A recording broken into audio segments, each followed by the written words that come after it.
Shavua Tov Rabotai, we're continuing with our Mishna Yomi, Masechet Shekalim. We're up to Perek Daled Mishna Alayev. Today's Mishnayot should be Leilun Nishmat, Neria ben Svetlana, Aranbayev, and Eliyahu ben Burcha Israelov, Menuchatam beGan Eden, Amen.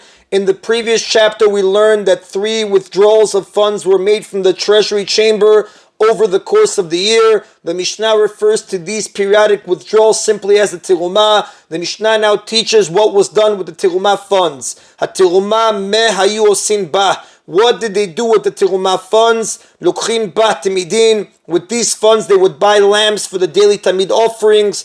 Every day of the year, 2 lambs were brought as public ulah offerings, one in the morning and a second in the evening. These offerings were known as the tamid offerings. Umusafin, animals for the Shabbat and festival musaf offerings on the Shabbat, Rosh Chodesh, and the festivals. Additional offerings are brought besides the daily tamid offerings. These are known as the musaf offerings, viniskehem and their nesachim, the mincha offerings and wine libations that accompanied these offerings. Ha'omer, these funds were also used to buy the barley for the Omer offering brought on the second day of Pesach each year. The Omer was a special mincha offering made from barley, harvested for this specific purpose from the newly grown barley of that year, because barley ripens in the land of Israel at Pesach time.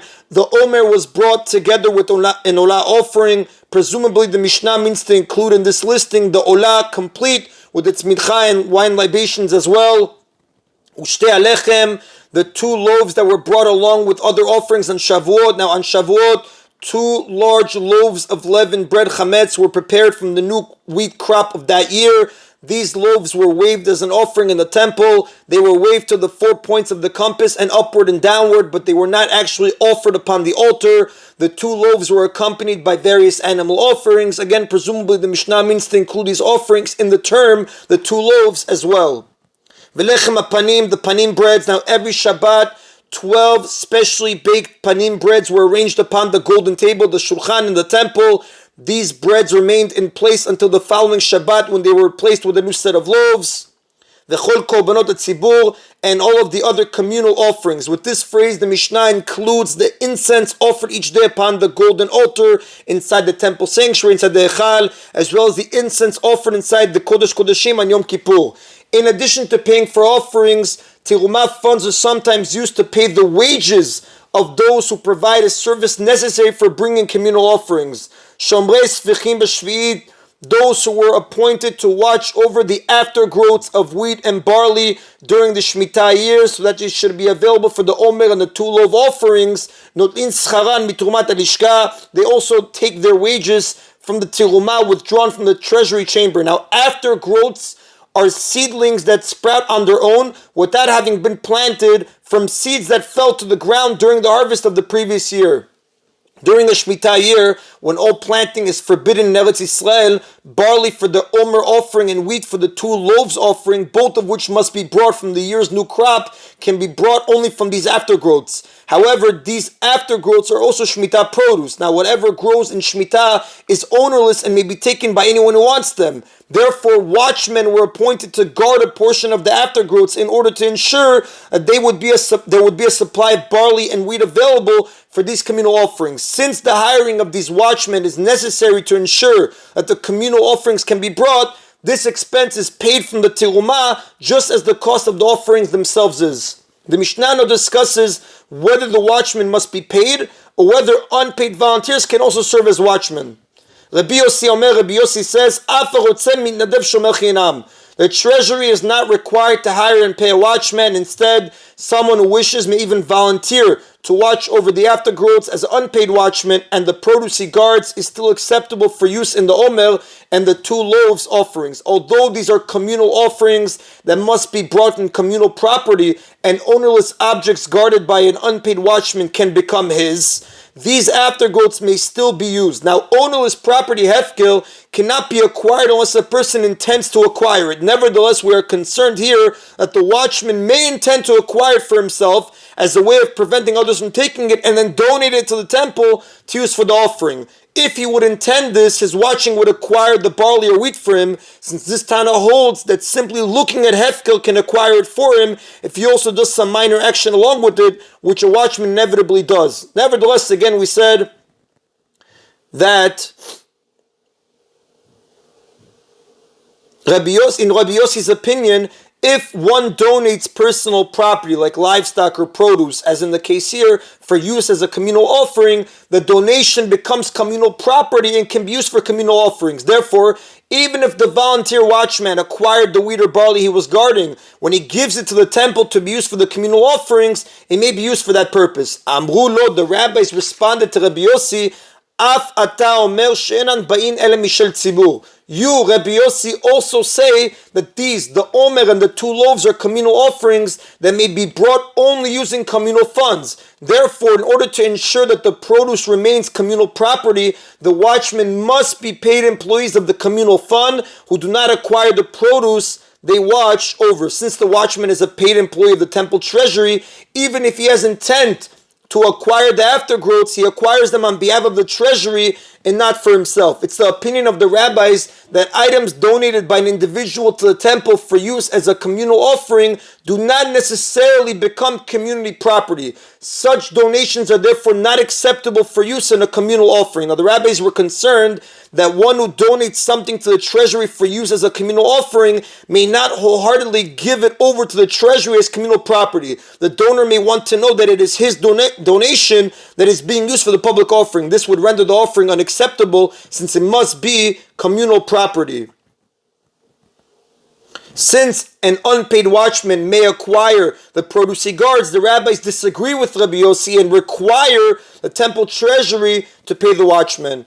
And the Rav does right, V'alacha kechachamim, the halacha follows the opinion of the sages. That is Rabotai Mishnah Aleph. Mishnah Bet now continues listing items that were purchased using terumah funds withdrawn from the treasury chamber. The para duma, the red cow, whose ashes are used to purify those tameh with corpse tumah. Now the para duma was a completely red cow that was slaughtered and burned on the Mount of Olives facing the Temple Mount. Its ashes were essential to the purification process of anyone who contracted corpse tumah. That's purchased with terumah funds withdrawn from the treasury chamber. V'seri mishtalech, the Yom Kippur he-goat that is sent to Azazel, a desert cliff in which it was thrown. Now a pair of he-goats was purchased to be used as part of the Yom Kippur temple service. By casting lots, one of these was designated to be for Hashem and was brought as a sin offering, a chatat. The other was designated for Azazel and dispatched to the wilderness where it was thrown from a cliff. V'lashon shel zeorit, and the strip of red wool that is burned together with the paraduma. Now the paraduma was burned together with a piece of cedar wood and stalks of hyssop bound together in a bundle using a strip of red wool. Although the cedar wood and hyssop are also purchased with terumah funds, the Mishnah mentions only the strip of red wool because the Mishnah wished to note the difference between this strip of red wool and the strip of red wool of the Azazel goat, which the Mishnah will soon state is not to be purchased using terumah funds. But en achenami, the cedar wood and hyssop are also purchased with terumah funds for the paraduma. Ba'in mitrumat alishka, these are all purchased using terumah funds withdrawn from the treasury chamber. Although the paraduma and the he-goat sent to Azazel are not temple offerings, the paraduma is slaughtered and burned outside the temple and is not a sacrificial offering at all. The he-goat sent to Azazel is also not an offering, it's neither slaughtered nor burned. Still the Torah calls the paraduma a chatat, a sin offering, and the he-goat sent to Azazel must be fit to serve as a chatat. The Azazel goat must be eligible to serve as a chatat because it is bought as a pair together with the for Hashem goat that will be used as a chatat. Now, before the lots are cast, we have no way of knowing which of the 2 goats will be used for which purpose. Since one of them is surely destined to be a temple offering, the set must be purchased using terumah funds. For this reason, they are purchased with terumah funds. Similarly, the strip of red wool, which is a necessary part of the paraduma's production, is also purchased with these funds, just like the paraduma itself. Now, the funds taken from the treasury chamber in the 3 terumah withdrawals account for only a portion of the total shekel funds deposited in the chamber. The Mishnah now teaches what is to be done with the remainder of the chamber, the surplus funds that are left over in the treasury chamber after all the terumah withdrawals have been made.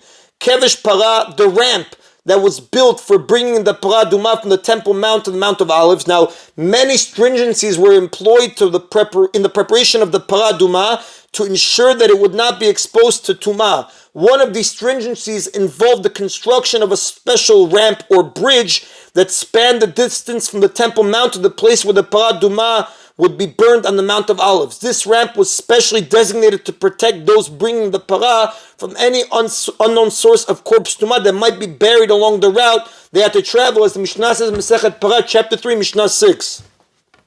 Since this ramp is used merely as a stringency and it's not truly essential to the preparation of the parah adumah, its expenses could not be paid for from the terumah funds.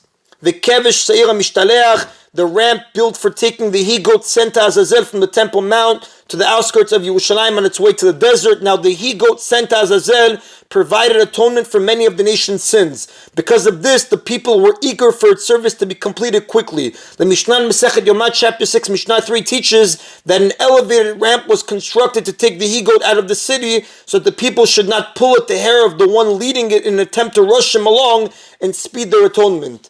Vilashon sheben karnav, as well as the strip of redwood that is tied between its horns before it's pushed off the cliff. Now, after one of the 2 Yom Kippur he-goats was designated for Azazel, a length of red wool was tied to its head in order to mark it as the Azazel goat. Before the goat was thrown off the cliff, this length of wool was torn in half. One half was tied to the goat between its horns. The other half was tied at the top of the cliff from which the goat was to be thrown. Once it was thrown down and the nation received atonement, the piece at the top of the cliff would miraculously turn white. Since this strip of wool is not an essential part of the sacrificial service, it is not purchased with terumah funds. Va'amat hamayim, the funds necessary for the upkeep of the water canal that run through the temple courtyard. The waters of this canal were used to wash down the courtyard floor. The chomat ha'ir u'migdilotea, and for the maintenance of the city walls and its towers. The chotzochei ha'ir, and for all other expenditures required for the upkeep of the city, which includes expenses associated with digging various kinds of reservoirs for storing water for the city, the upkeep of the streets and public spaces, and the protection of the city. Bain mishiarei alishka, these were all taken from the remainder of the chamber.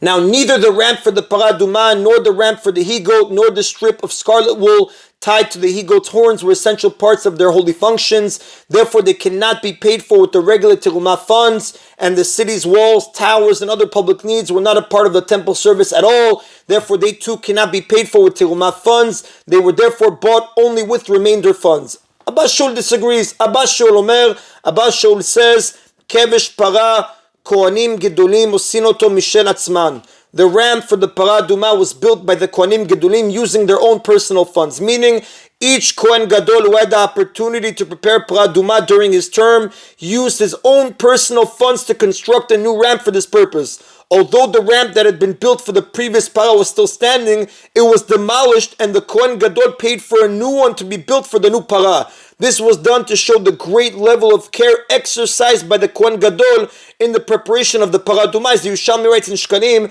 page 11a, the Rav does tell us, Ven elcha ke Abba Shaul, the Halacha does not follow Abba Shaul. That is the Rabotai of today's Mishna Yomi. Everybody should have a Shavua Tov. Baruch Adonai Leolam. Amen v'amen.